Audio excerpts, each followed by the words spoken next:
So people are slowly rolling in, so I think we'll give it some time before we start. Okay. And we're live now on Facebook.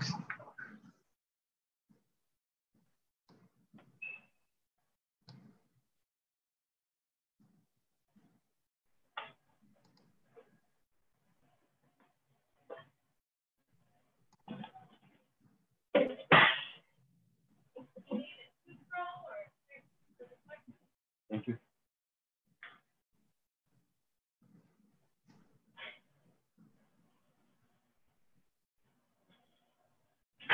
All right, just plugging in the blender right now, and then I'll be ready to go. Okay. Yeah, we'll wait like maybe one more minute, and then for more people to log in. All right, yeah, just let me know. Okay.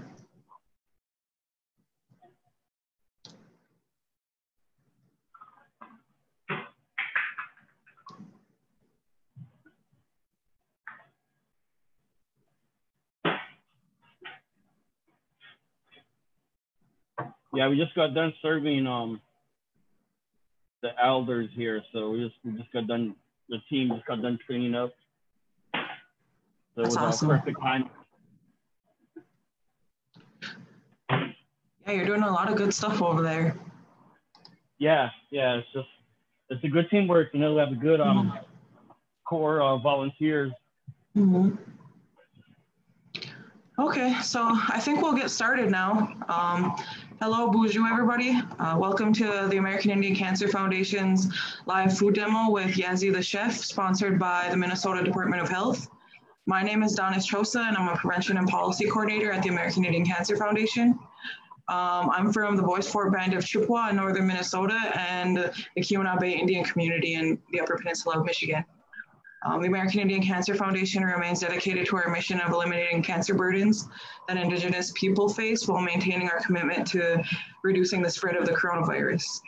We want to give you all a big thanks for taking time out of your day to join us. And please feel free to submit questions as they come to your mind in the chat box for Facebook and Zoom, and we'll be sure to address them throughout the webinar. And if we're unable due to time, we'll be sure to follow up with you via email. So today we're joined by our special guest, Yazzie the Chef. Yazzie the Chef is from Denozo, Arizona, and based out of St. Paul, Minnesota. He has a degree of Associates in Applied Science in Culinary Arts from St. Paul College. Yazzie the Chef is a summer resident chef at Dream of Wild Health Farm, a delegate of Slow Food Turtle Island Association, and a team member at AICAF, which is a collective of cooks, chefs, seed keepers, farmers, foragers, and scholars that are focused on bringing awareness to the cultural appropriations of Indigenous foods of the Americas. Chef Yazzie's mission is specifically working with and for the betterment of tribal communities, wellness, and health through Indigenous foods. He travels internationally and is available for catering, private dinners, pop-up dinners, chef demos, cooking classes, collaborations, and presentations on Indigenous food sovereignty. You can find Yazzie the Chef on Instagram, Twitter, and Facebook, and on his YouTube channel, Yazzie the Chef TV. Also recently has been featured on Taste the Nation with Pavna Lakshmi on Hulu, where he is a part of bringing awareness to the Indigenous food cultures of North America. So before we begin, I'm gonna ask you all to let us know in the chat box which community everybody is from and where you're joining us from today. And for those of you who are joining us on our Facebook live stream option, you can answer in the comments section.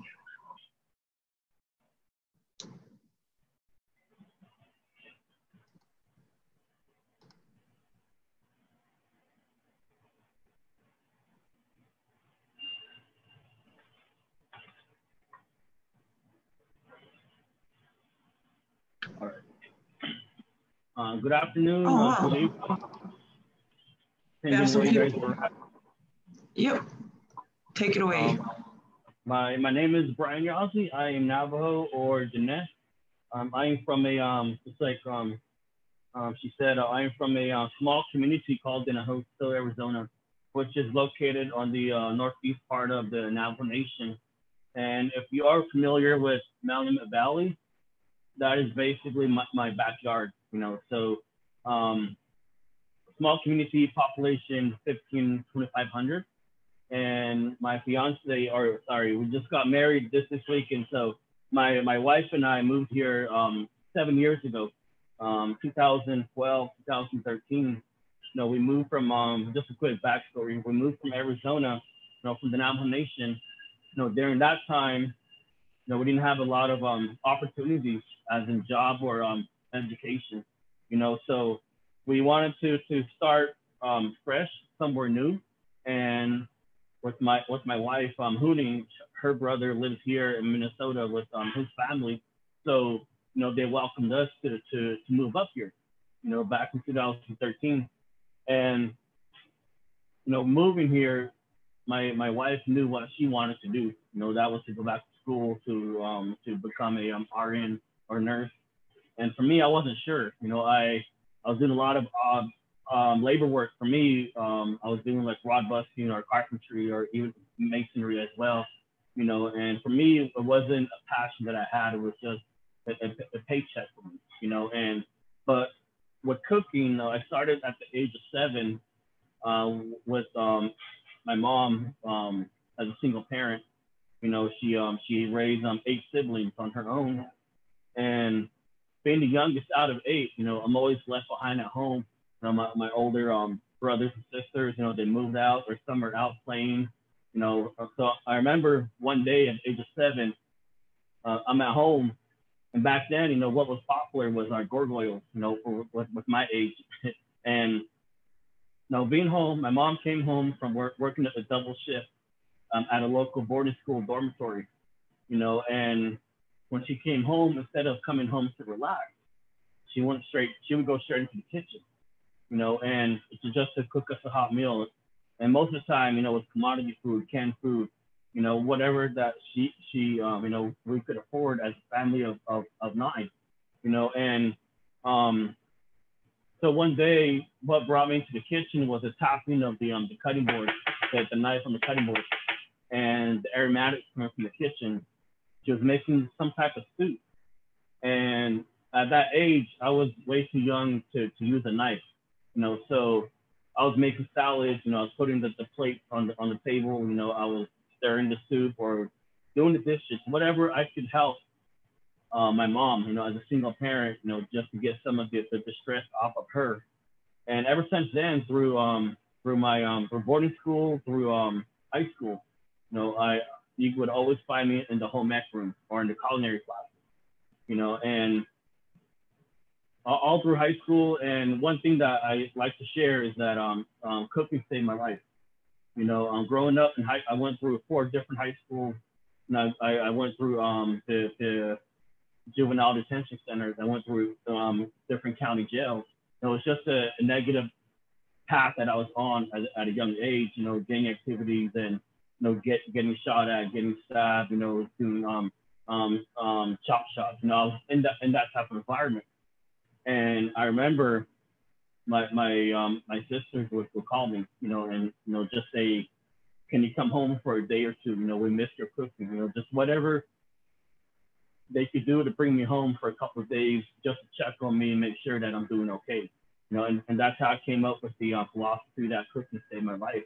And to this day, I share that with a lot of our Native youth, and just to show them that there is a different path that you can definitely take, and utilizing myself as a tool to show these next generation that, it is possible to change your life.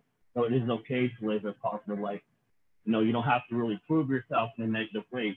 So that is my backstory of how I got into cooking. And it wasn't until 2013 when we moved here to Minneapolis and St. Paul that I received a brochure in the mail from St. Paul College. And I remember looking at the shiny appliances in the brochure, and my wife, she was encouraging me, you like cooking, so why don't you just go to school for it and make a career out of that? And during that time, I didn't know that much about Indigenous food. All I knew was about grilling, backyard cooking, corn, bean, and squash are probably the main ingredients that I knew about Indigenous food back then. And But it wasn't until my first semester in culinary school that I found my passion for indigenous food. So the first semester, I remember we're given a project of picking one cuisine throughout the world, one cuisine, and to try and perfect a dish within that cuisine. And you get judged on that at the end of the semester, and you gain points. And I remember looking at southern food, Japanese cuisine, or any outdoor cooking that I could find. And can you guys hear me? Yep, everybody can hear you. Okay. And I remember looking at the textbooks and the cookbooks back then. And what I realized is that within each cuisine across the world, at least 50% of ingredients within those cuisines has come from the Americas.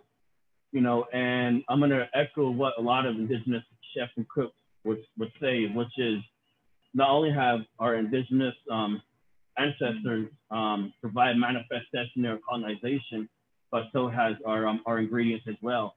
And not just that, but they help supply the world. You want to have Italian cuisine or French cuisine without corned bean or squash, without tomatoes. One of the popular dish that you see is ratatouille, and that is on squash. Sometimes we have beans, tomatoes for sure, so sage sometimes, so just looking at that from a different point of view, that opened my mind to not just focus on my Navajo food culture, but the food culture across the Americas of what was here before European or Spaniard contact. So that was my intro to indigenous food. And the same year, 2013, is when my fiance and I started a Native American club on campus. And we're looking for a Native caterer. And we're looking for someone who can provide food or appetizers beyond fried bread or Indian tacos, because this was our first event, and we're doing a project called Why Treaties Matter in the Midwest.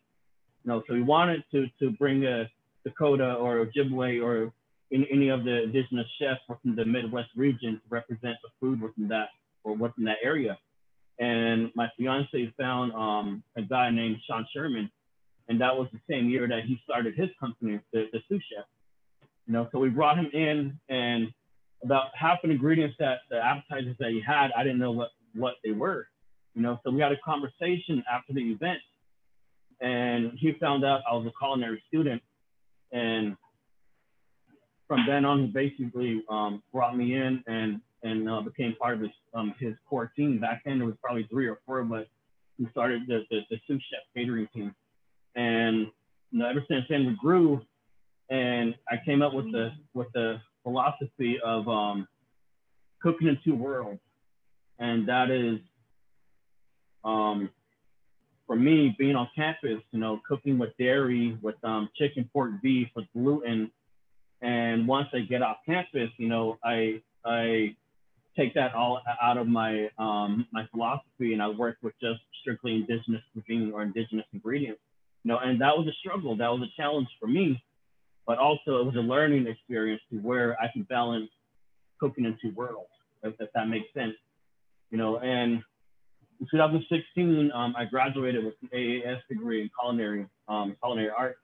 And my wife and I started a catering company called Intertribal Foodways. And we travel since 2016. We travel internationally to represent and bring awareness to indigenous food cultures across the Americas.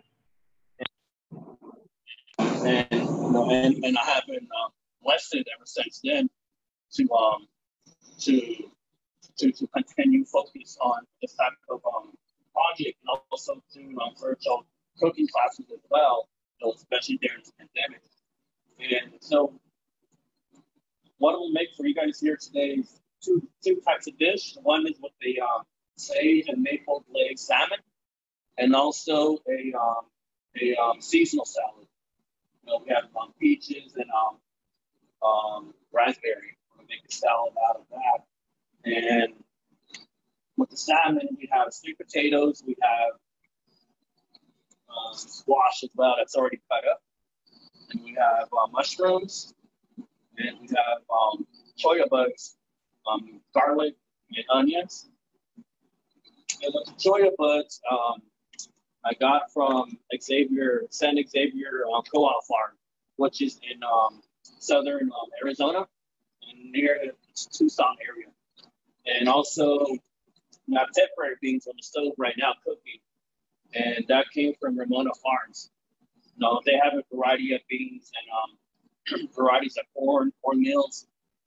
So, as a cook and as a chef, I try to utilize local and regional indigenous ingredients, and if not, I go across the Americas, and which is how I came up with my catering company, with Intertribal Foodways.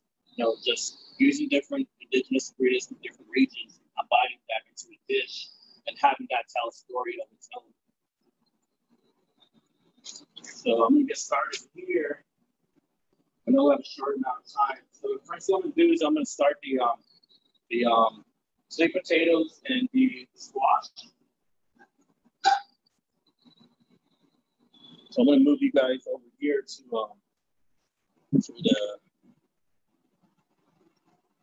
where the pans are at right here.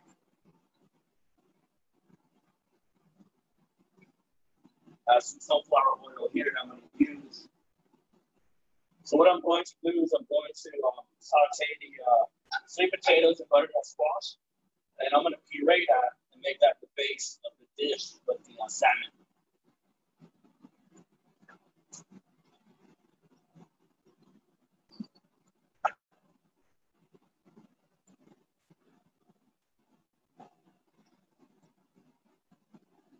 So this is one of my go-to dishes is salmon.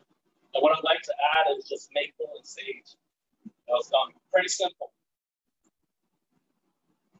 You can add whatever. You can use agave, you can use honey, whatever you want. But for me, I like to use sage and maple. For some reason, I like the combination of that. So with the sage, I have salt. So it's just salt and sage, and I have pure maple from northern Michigan.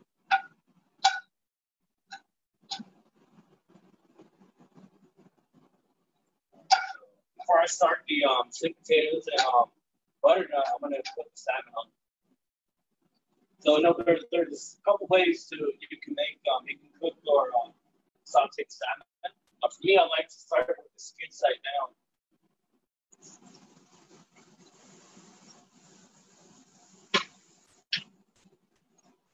And the reason for that is just to get the skin side crispy enough, and it'll cook about halfway. So at least this side of the salmon, at least 1 minute, skin side down, then a minute and a half, the opposite side down.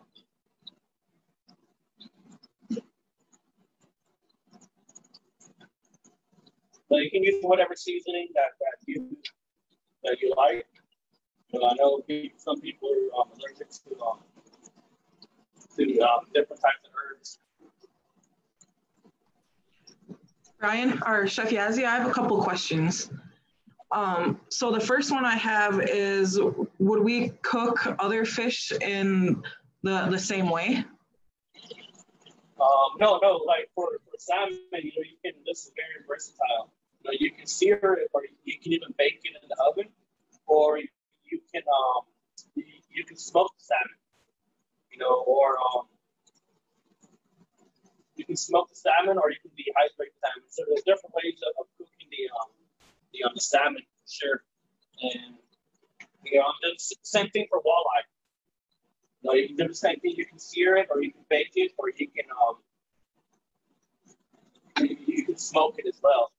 So there's a couple ways of doing that. You can also sear the fish, and you can puree it. So one of the dishes that we have with the sous chef is one of the popular dishes that we have is the smoked walleye and white bean dip. So you overcook the walleye, and you add the cooked temporary beans, and you would blend that up. And you make something similar to a hummus. You know, you can use that with tortilla chips or vegetables or whatever that you like.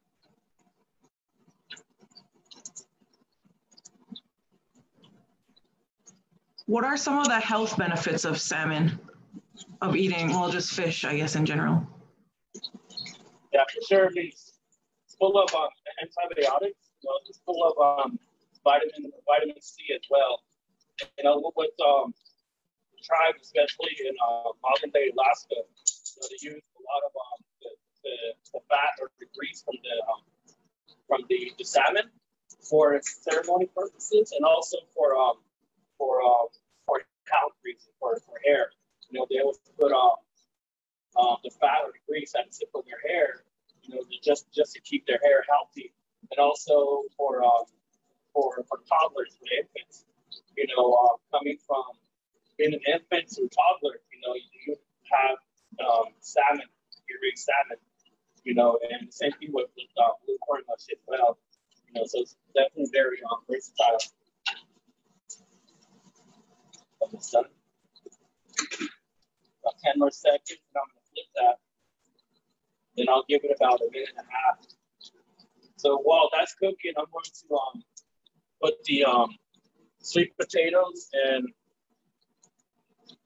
butternut squash in here.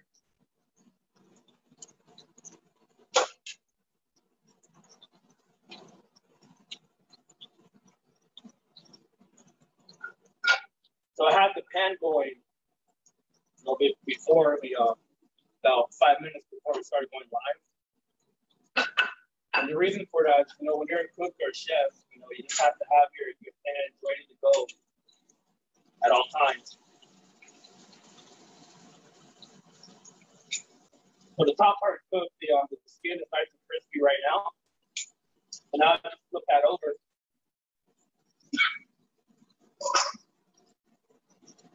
And I have the sweet potatoes and squash right here. Just need to quickly sear that so I can puree the squash and the potatoes, and we'll use that as the base of the dish with the salmon. And with the temporary beans, you know, I already had that cooked about an hour ago. You know, with the temporary beans, they're one of the hardest beans. Especially the brown ones. You know, you can never overcook the brown beans. They'll still have a texture no matter what.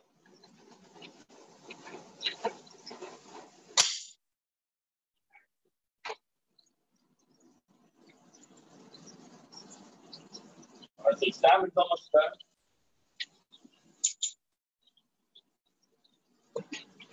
Is there any other questions?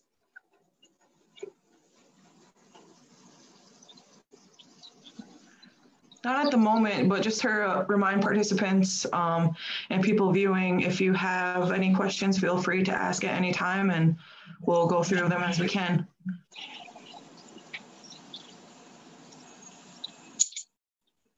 I'm going to add a little bit more maple and sage on top.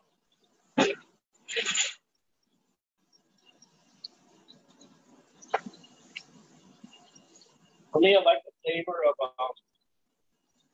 maple and salmon, especially when I started eating fish. You know, to me, the taste was too strong for me, so I ended up, you know, experimenting with the flavor profile of how to balance the taste of the salmon, and I ended up, you know, combining sage and maple, and that worked pretty good. You know, I definitely recommend, you know, trying that at home. You know, just to give it a try, especially if you don't like salmon, you don't like that fishy taste.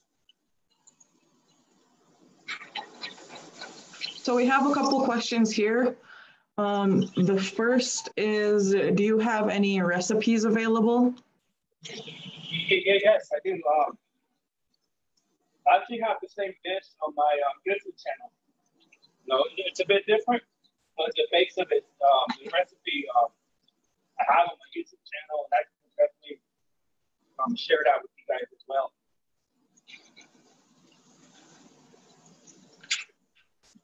Is it the Yazzie, the Chef TV? Yeah, it is. that salmon is done. I'm gonna take that out.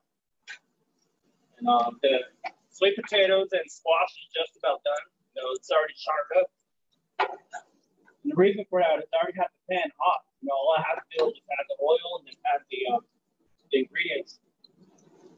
So if you're working in the kitchen, you know, you'll see a line of pans, you know, just hot and ready to go. So we have two more questions. One is it important to buy organic fish or is farmed fish okay? Definitely organic. You know, what's organic, you know, there's no hybrid, there's no chemicals. You know, it's just the natural, especially the flavor, you know, there's definitely a big difference in that. So right now I have the salmon here that's ready to go. So I have the skin side down, so I let that sit for a minute while I have the squash and the potatoes cooking. You know, when I was in culinary school, you know, one thing I learned about the difference between farm and organic ingredients, especially with wild rice. You know, I learned that the darker the rice, most of the time it'll be farm wild rice. You know, and know the difference between where the wild rice comes from, which lake, you know, which area. And for me, I like that lake wild rice. That's my perspective, and that's the wild rice that I like right now, because for me, it's just like cooking regular white rice. You know, you bring the ingredients to a boil, and you shut it off, and you cover it. It'll soak up the liquid, whatever you have, vegetable stock, chicken stock, or just water. You know, it'll soak it up and just, you know, it'll be done in 10 to 15 minutes. You know, so you don't have to keep the pot boiling for 15 minutes. You know, just bring it to a boil, shut it off, and just let it absorb the liquid itself. So this one's just about done. And what I'm gonna do is I'm gonna puree this. So I have the stove off now. I'm gonna let this sit for a minute. And I'm going to strain the temporary beans here that I already had cooking for about an hour and a half.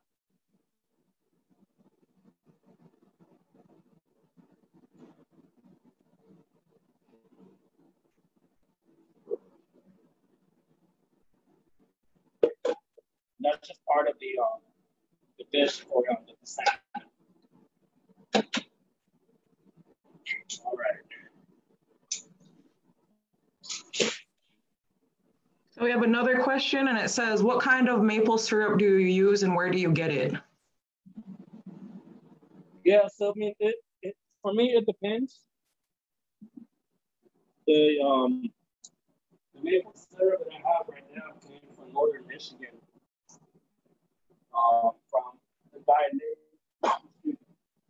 From a guy named Joey Van.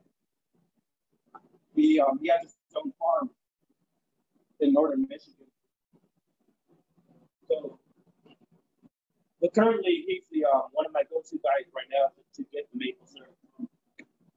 But besides that, you know, I would research and look into your local or regional tribal farms or tribal vendors who go out and do sugar bush, you know, and just support your local organic tribal vendors. So that's one of my philosophies, just supporting native businesses, and then according to organic, like the local co-ops. This one's done right now. I'm gonna grab the blender. I'm gonna blend this up, and then we'll get into combining the temporary beans and the choya buds. And we have some spinach here, and I'm gonna saute that as well.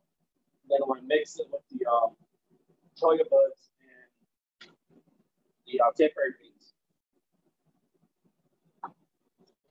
Give me 1 second.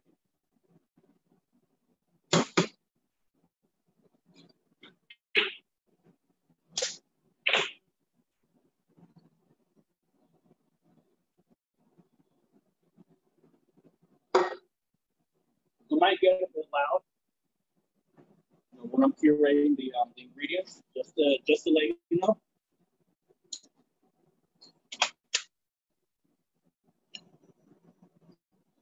For me, I just add a bit of oil to the ingredients that I'm going to puree.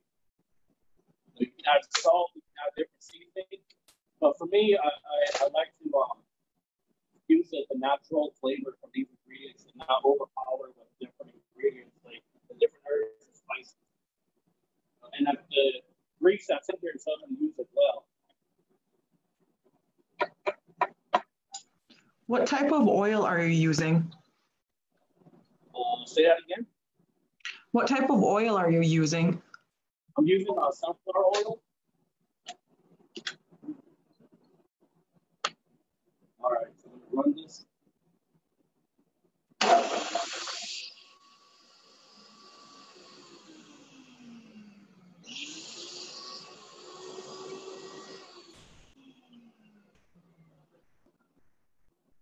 Add a bit of water to that.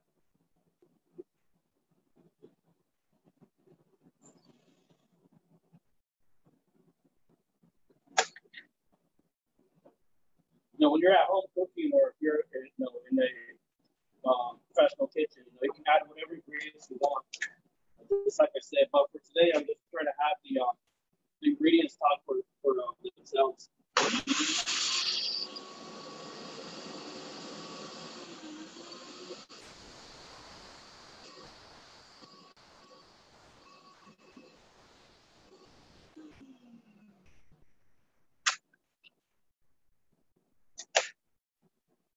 Interesting story. This blender that I have here, I had it for about 4 or 5 years when I was in culinary school, and it traveled up me across the U.S. to different tribal food summits, different food demos.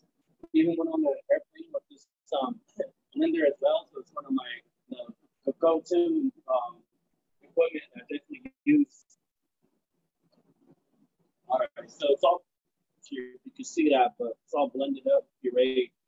So some of the ingredients are charred, so you'll see some of the flakes in there. And to me, I like that flavor.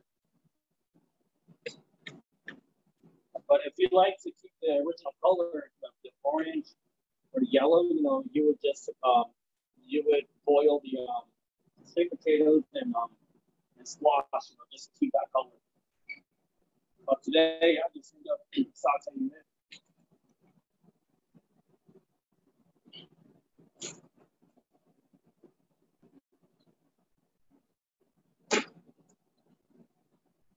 All right. We have a couple more questions. Yeah, go ahead. One is, what's your all-time favorite ingredient to work with and why? Okay, let me see. I would say corn. And my reason for that is, I'll quickly tell a story, is, especially with my tribe now, corn is one of our sacred ingredients. And with so many tribes, over 500 tribes in the U.S. alone, 600 in Mexico, and we're all different tribes that have different corn culture. With Navajo, we have over 5 varieties of corn, and the blue corn is one of our most sacred. And the reason why I love corn, I love to work with that, is because the story that I was given, or the story that I was told, is it's the first and last food, especially for Navajo. For example, if you're an infant becoming a toddler, and you're going from liquid diet to solid foods, so you'll eat something like this puree here, and you're slowly going into solid foods. So in that stage, that's where the corn mush comes in. You're eating something in between solid and liquid, and that's a full circle of life. So when you're an elder, returning to the spirit world, you're going from solid diet to liquid food again. Then you'll go back to eating food that are pureed. And from now on, you saw blue corn mush again. So I would say corn is definitely one of my favorite ingredients to work with. Very versatile. You have hominy, you have sweet corn, you have flint corn, you have flour corn, you know, so there's different varieties you can work with. And then another question is, what is your go-to dish or favorite to make for friends and family? I would say wild rice pilaf.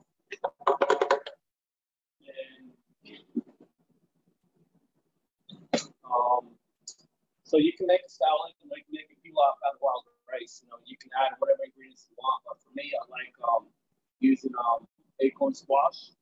I like using Navajo steamed corn and the white tempering beans. You know, and I make a salad out of that with net lake wild rice or whatever wild rice that you have access to. You know, and then from there you can add whatever greens that you would like. You know, onions, spring mix, or dandelion greens, or wild onions that was just in season recently. You know, nettles, you know, whatever they can find. So I would say wild rice pilaf would be one of my favorite dish or ingredient that I like to make. Okay, so this one is done. I'm gonna leave that here for a minute.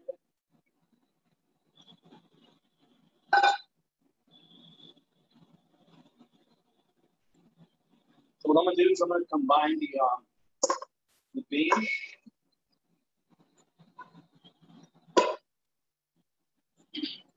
and the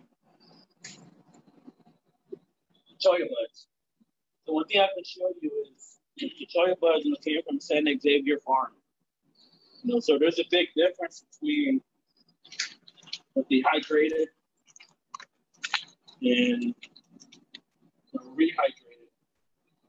So you can see that.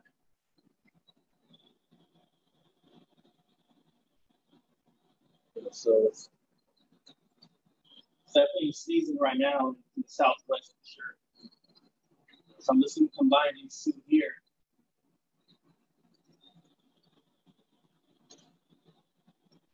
And the next step I'm going to do is I'm going to saute the spinach, and I'm going to add the beans and the choya buds into that. That'll be part of this dish for salmon, the first little building. With the choya buds, you know, the flavor between sumac and lime. You know, it's a bit acidic. You know, the Indian, if you like that flavor profile, for me, I do.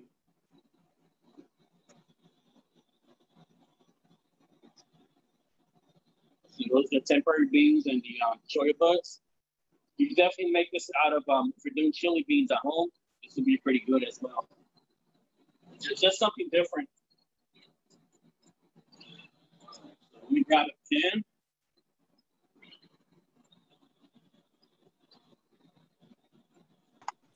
We have a couple more questions here. One is, can you share what choya buds are and what area they are native to? Yeah.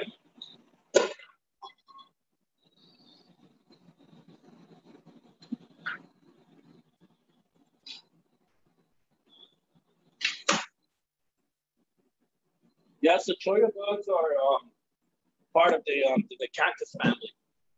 You know, there's hundreds of varieties of cactus, and choya bud is just one of those varieties, and that grows on top of the nopales, the cactus pad. So you'll see small flower, but once that flower blooms, is when you get that choya bud.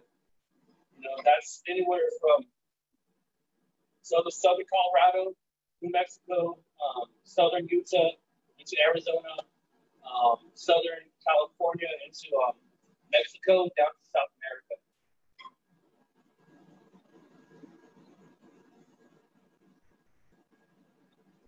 Another question is, does this type of native cooking assist with weight loss? Yeah, definitely, for sure. You know, just like the term that's pretty popular right now is food and medicine. You know, but natives and non-native cooks. You know, so it is definitely just eating, you know, your edible landscape, you know, what is originally here, and not using a lot of byproducts or a lot of highly processed ingredients. Just as you guys see here today, most of the ingredients that I use are fresh or dry.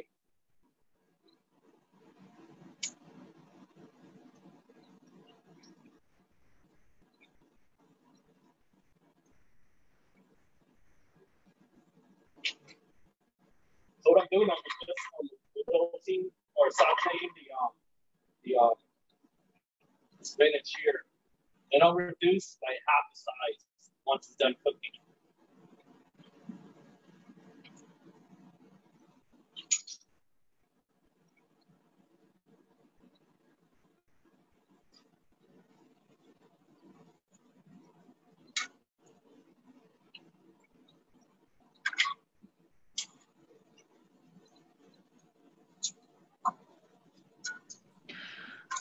So another question is on the show that you are featured in, Taste the Nation.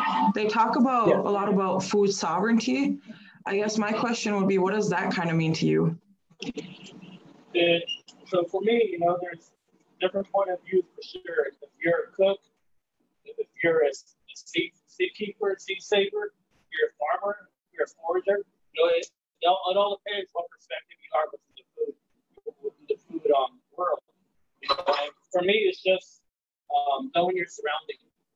Just reclaiming your landscape. Instead of going to the store to purchase dandelion greens or mushrooms or onions, but knowing once the season, and going out to the landscape and foraging those ingredients yourself.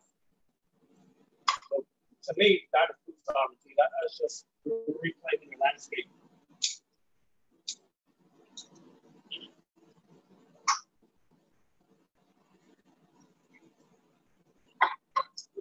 It's done right now, so it didn't take that long.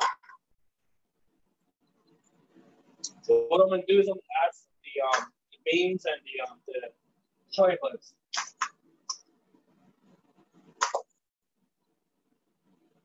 So if you ever try the texture beans, especially the brown ones, just like I said earlier, it's the texture is a bit crunchy, and you can never overcook the brown tempera beans. It'll always keep that texture no matter what.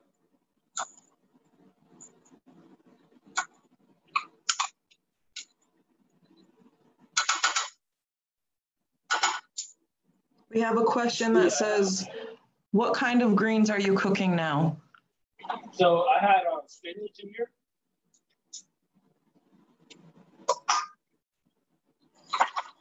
Now it's done. I'm gonna start plating this here in a minute. In 1 second.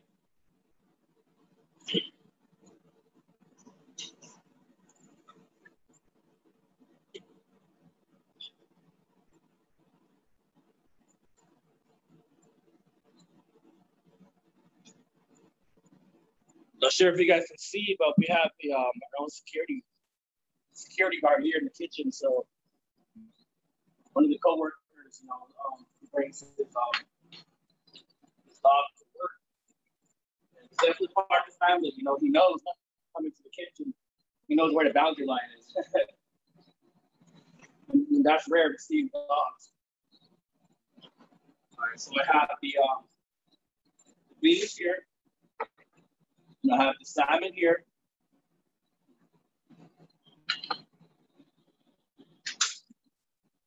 And I'm gonna start with see if I can bring that down just a bit.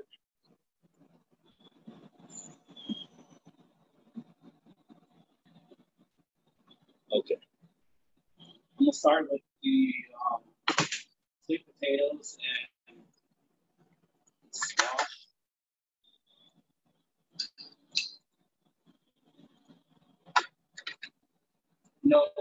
What I learned,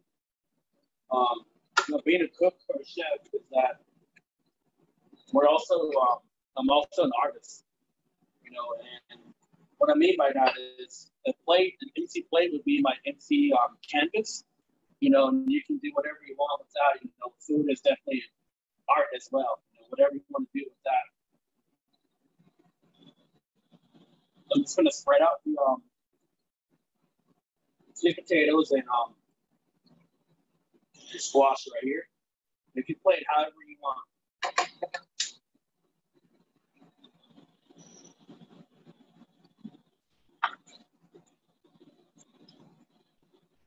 Of course, you put the beans, the wilted spinach, and soy buds on here.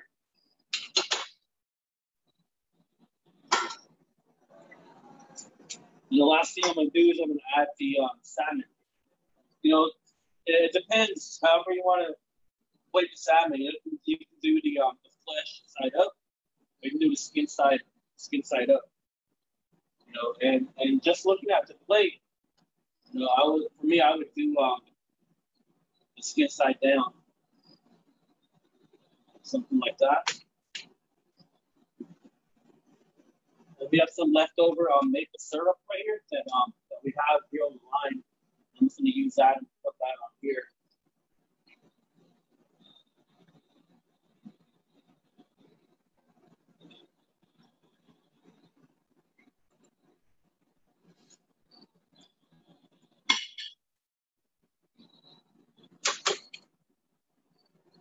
Let's see if I can bring the camera down and have you guys see the finished product right here. You know, so it's just the pureed, sauteed sweet potatoes and squash, and the wilted spinach, and the rehydrated choya buds, and the boiled temporary beans. You know, then you have the salmon here that was seared with maple and sage and just a bit of salt. And then I put some more maple on top as well. You know, being in the Midwest, you know, you don't see a lot of spicy food. So for me, being Navajo, coming from the Southwest, I would use green chili on here instead of maple. But since we're in this region, I'm using maple here today. So that is the first dish that I'm making for you guys. And the second one will be the salad. Let me put this to the side for now. The salad, I'm going to use the green onions. First thing I'm going to do is I'm going to make the vinaigrette.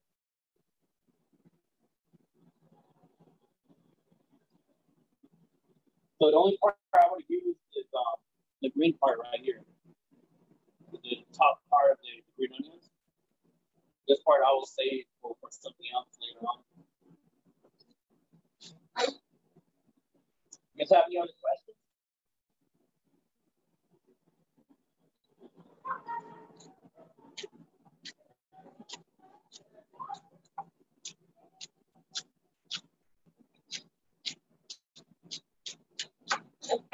There's a question asking if you had a cookbook available.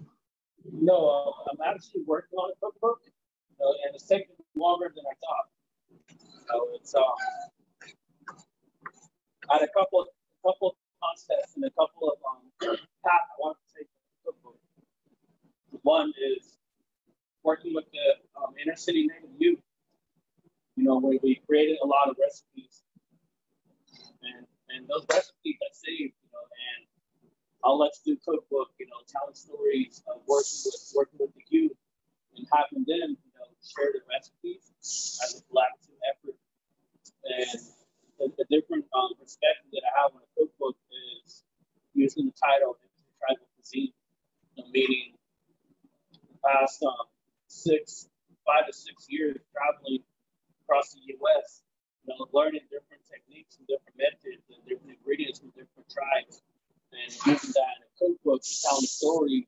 You know, for example, the first Three Sisters salad that I created was culinary school. You know, so creating a recipe for Three Sisters salad, you know, I would tell a backstory of when I created that and where. You know, and that would be a backstory of my first semester in culinary school. So I have the green onions here. And add a couple of garlic to it. That would took off for me.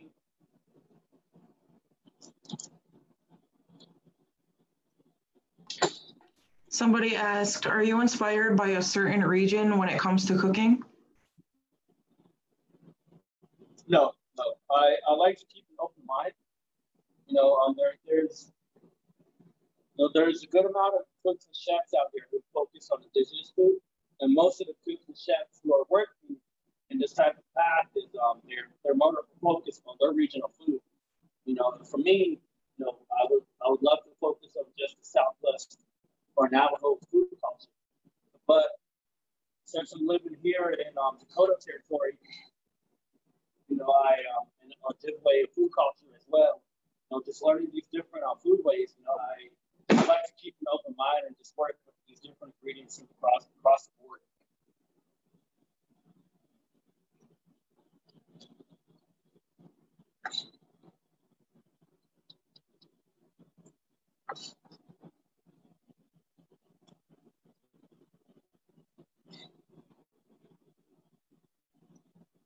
Got the garlic here, I have the onion here, and I have the raspberries right here. For part of it, I'm going to use for the vinaigrette. And part of it, I'm going to use for just to put on top of the salad. And I have some mushrooms there as well. Then I have the peaches. So let's see. I'm going to grab the blender. I'm going to start on making the vinaigrette right here.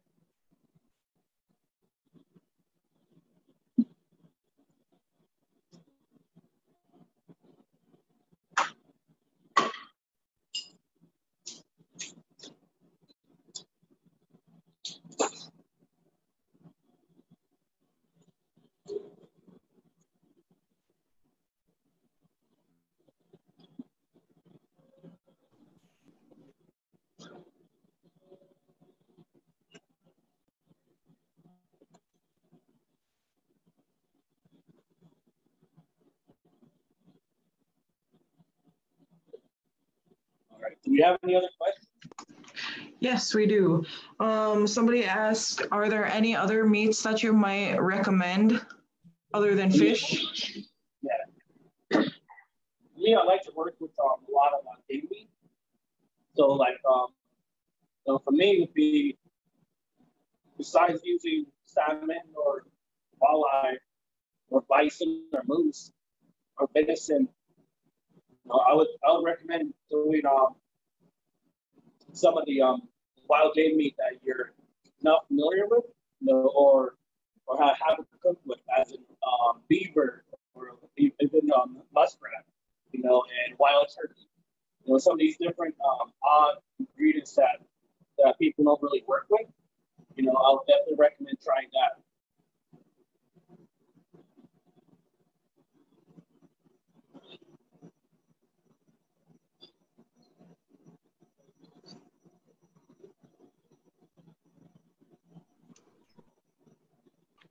All right. So,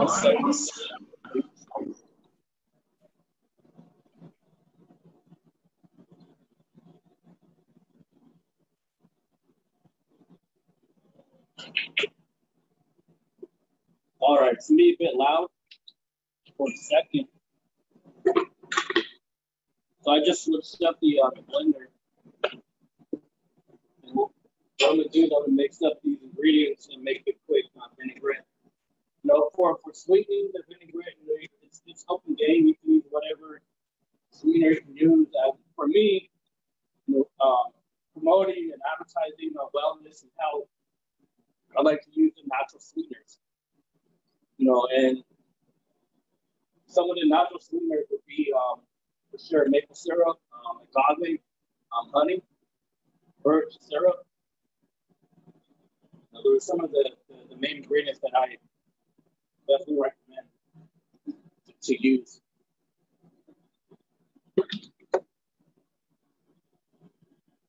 So I have the green onions in here. I have the raspberry, the garlic, and I have some oil to it. And same thing with the maple syrup, just to give us some sweet flavor, and also some vinegar as well.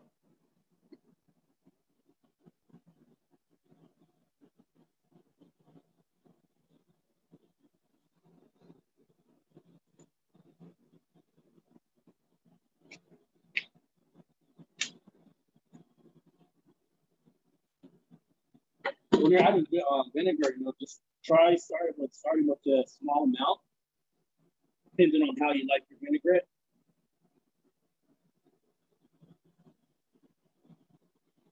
So I'm going to run this again. Get it loud for a couple seconds.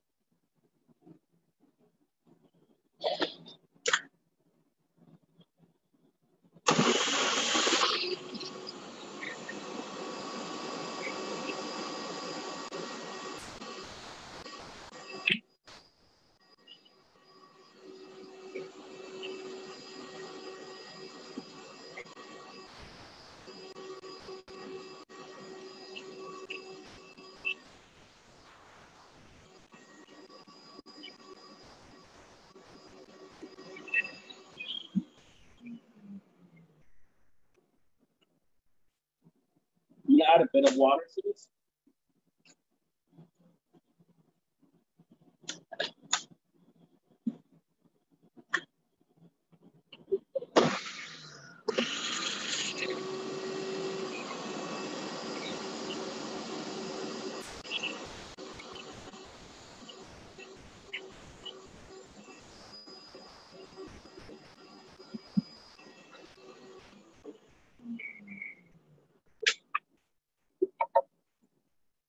All right, so there's the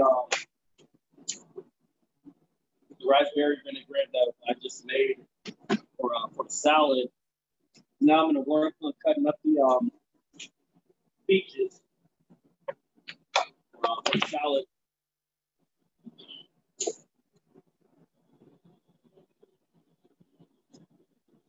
There's peaches is very versatile as well. You can serve it fresh. You can dehydrate it and make it into like a candy. Dehydrate the fruit.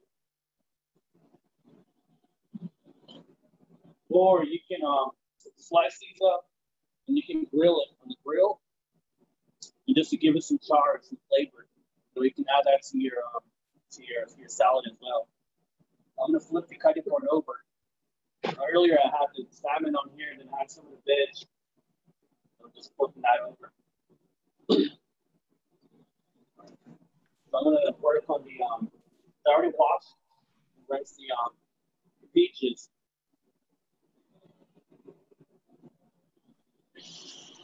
So there's a few questions. One is, since many cancer survivors are immunocompromised, what are some foods that help the immune system? Sure. I recommend green chili. Spicy food. A lot of different types of spice. I recommend sage, cedar as well. A lot of different types of fruit, mushrooms for sure. My mom was up here in Minnesota for a couple of days just for the wedding, and what she was telling me is that she drinks just pure sage tea every morning, especially due to the pandemic, just to help with the immune system. She is 64 years old. She's in that category of being high risk.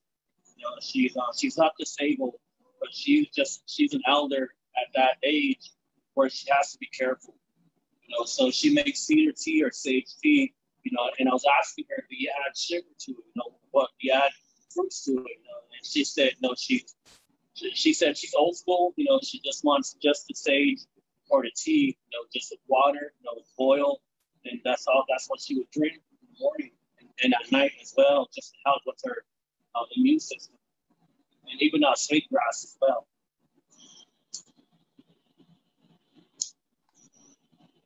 So a related question to that is, what are some foods or meals that you can make for cancer survivors? Sure. One of the things that I like to recommend is a lot of fermented food, like kimchi or pickled carrots, pickled turnip. I definitely recommend that. A lot of fermentation. It's good for you. It's good for your to boost your immune system, for your gut. So I love recommending a lot of pickled ingredients for sure.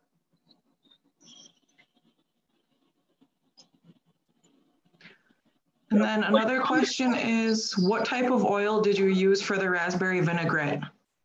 So I'm using the same type of oil, the sunflower oil. And we also have olive oil here as well. But the reason why I'm using, for me, from my perspective, the reason why I'm using sunflower oil is because it's a very neutral flavor. For using olive oil, sometimes it'll take over the flavor of what you're trying to cook. But sunflower oil is very versatile.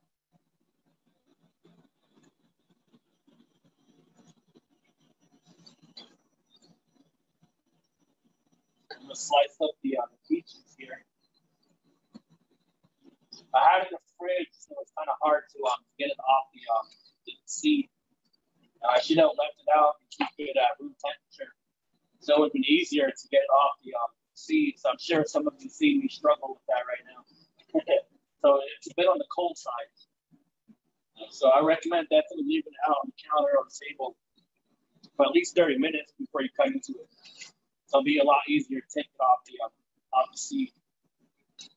So I have the peaches here, I have the vinaigrette here, and I have some of the raspberries here.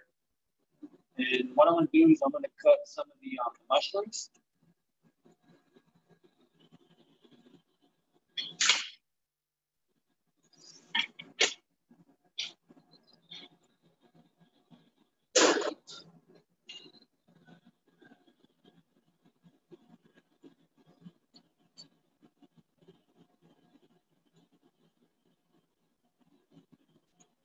Are there any other questions? Yes, we have one that says, do you have a traditional fry bread recipe, or have you found an alternate healthy version, like all organic ingredients, aluminum-free baking powders, or what is an alternative oil to fry with dough? Sure.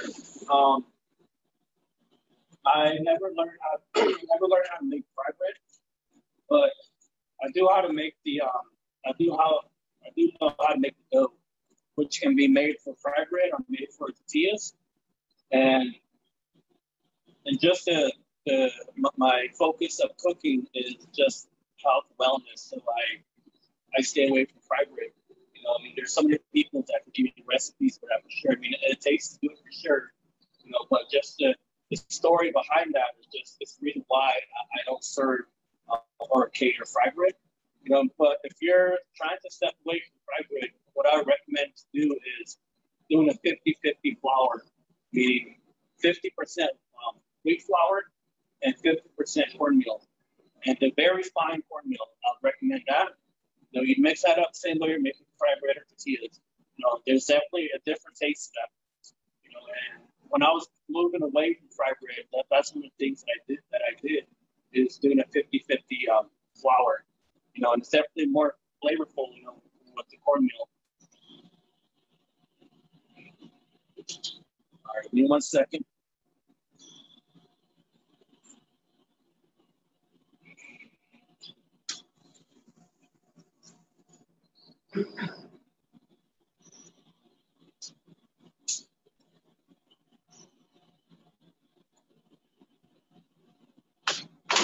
So I just washed off the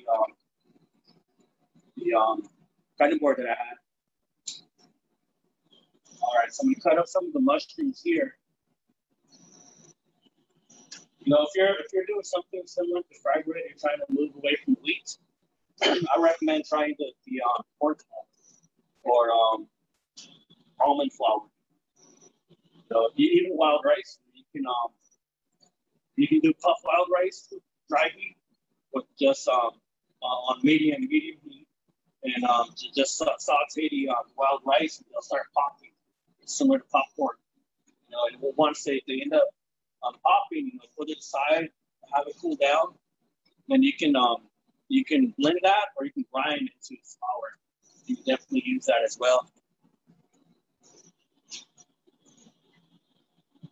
So if you're using cornmeal or corn flour to do something like fry bread, you'll get something like empanadas. You get something like that. It's a bit healthier outside, but it is still fried, but it's a bit healthier. if you're trying to move away from wheat. So with the salad, I'm just gonna serve the just fresh and raw mushrooms. So it may not seem right mixing mushrooms with peaches and raspberry, but it's one of my favorite salads, especially with the vinaigrette.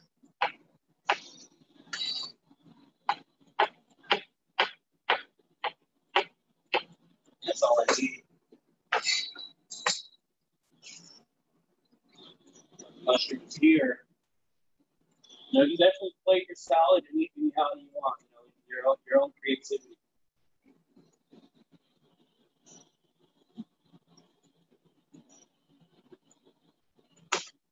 So now it's done. I'm going to move to the cutting board.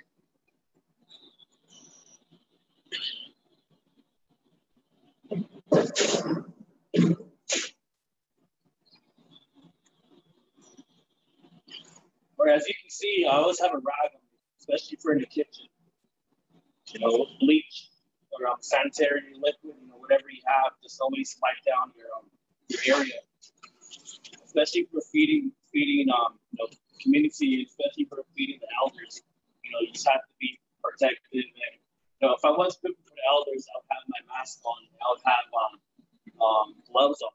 You know, but since this is virtual teaching and cooking, I don't have any of that on right now.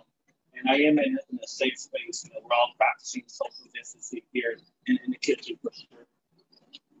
So I have the peaches here. I have the mushrooms.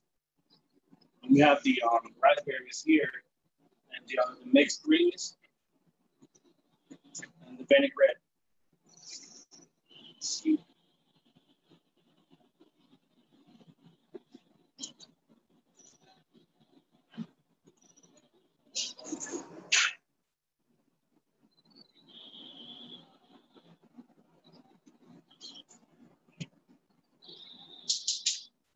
I'm going to combine the vinaigrette with the salad before I add any other ingredients to it.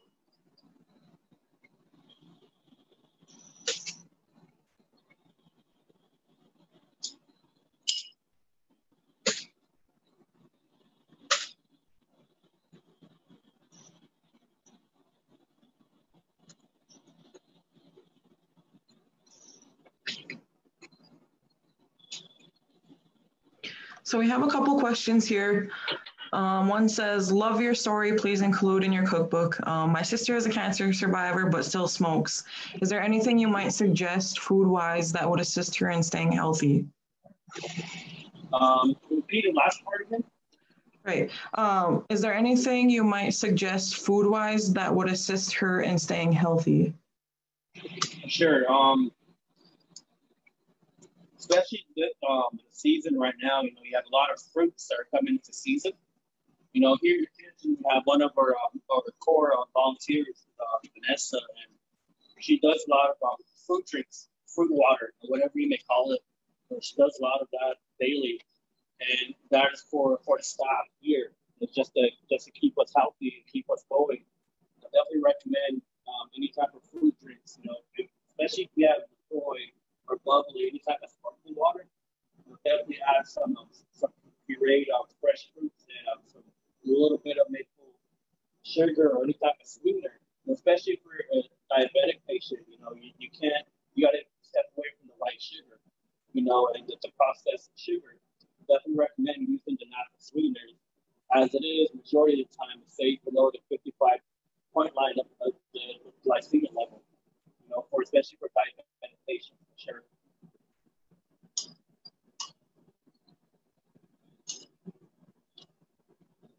One of the things that I found out recently is I did a catering event beginning of this year, and that was in on the West Coast, and I did a roasted bison, and I did a gravy. Instead of using wheat, I used corn flour, and I used chaga. I broke that down into a powder, and I used that as a binder to help make that gravy. And I used the stock or the liquid from the roasted bison, and I make a gravy, and I call that chaga gravy. You know, and I use that. And right now, you know, chaga is one of the big, one of the big fighters from, you know, especially for people who, you know, who have or have cancer. You know, and just a small amount goes a long way for sure. All right, so now I have the salad here. I'm going to add some of the mushrooms just to mix in with the vinaigrette and the greens. You know, if you're out foraging or getting ingredients, you know, just be mindful, you know, just to not overpick or over forage, you know, just to keep the ecosystem going. You know, just pick what you can eat. You know, you can always come back the next day for sure.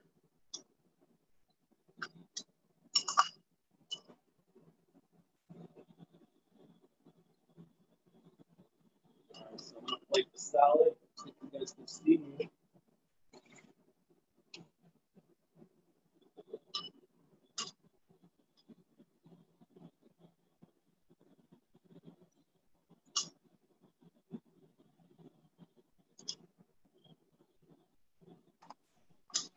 Another question we have is, if you are comfortable sharing, what are some lessons elders have shared with you about traditional foods?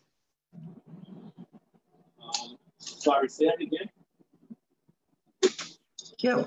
If you are comfortable sharing, what are some lessons that elders have shared with you about traditional foods? Definitely the cultural appropriation. You know, giving respect to the ingredient. You know, knowing where your food comes from. You know, what the attitude, the mood, or the vibe that you put into cooking is what you serve to the community or to the clients. You know, that's what I've always been told by my mom, by my auntie, and by elders. You know, when you're cooking, stay humble, you know, be positive. You know, you can't be cooking while you're angry, especially when you're hungry. You know, it's just whatever you put into your food while you're cooking is what you give out and serve. You know, that's one of the things that definitely stuck with me. It's something that I always teach, especially when I'm working with the youth or with the kids. You know, always keep a positive vibe when you're cooking for sure.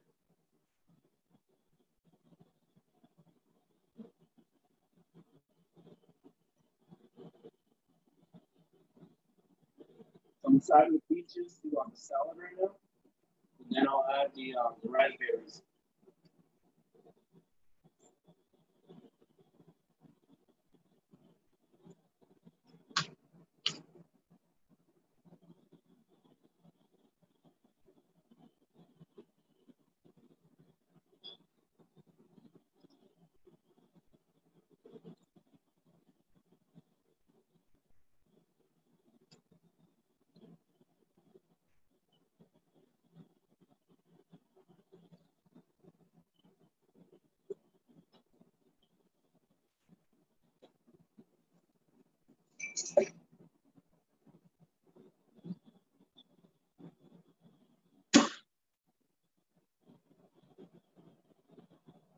All right, so I'm gonna bring the camera down.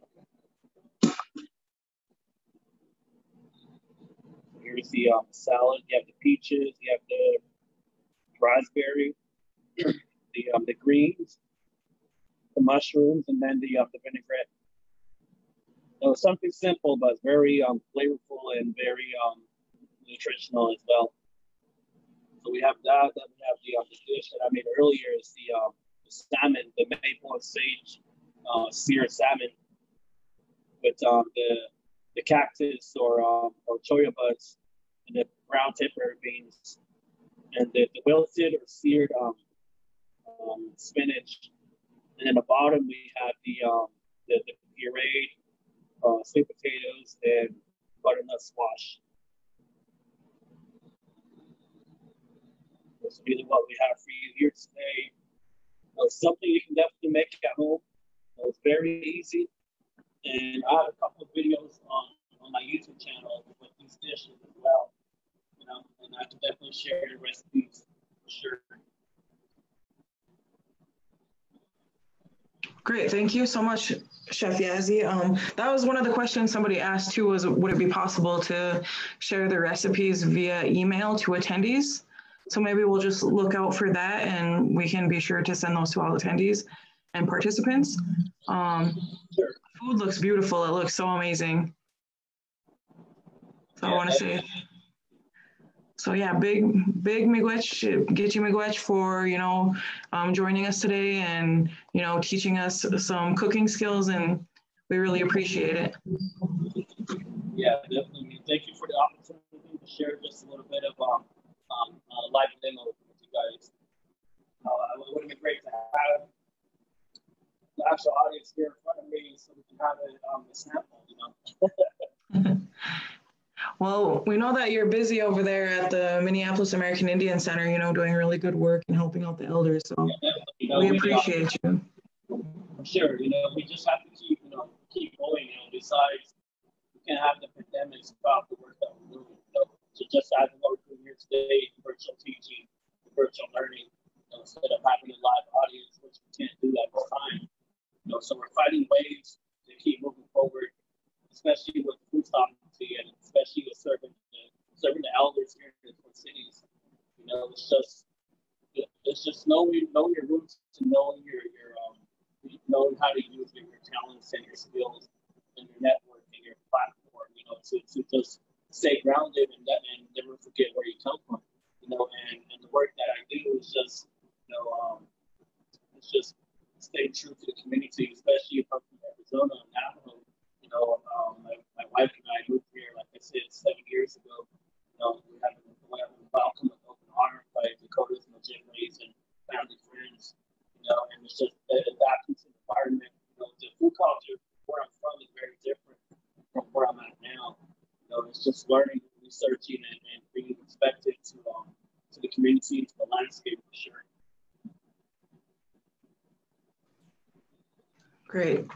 Well, thank you again, and thank you to everybody for joining in on this webinar. We really appreciate it. And again, we'll be sure to get that recipe to all the participants.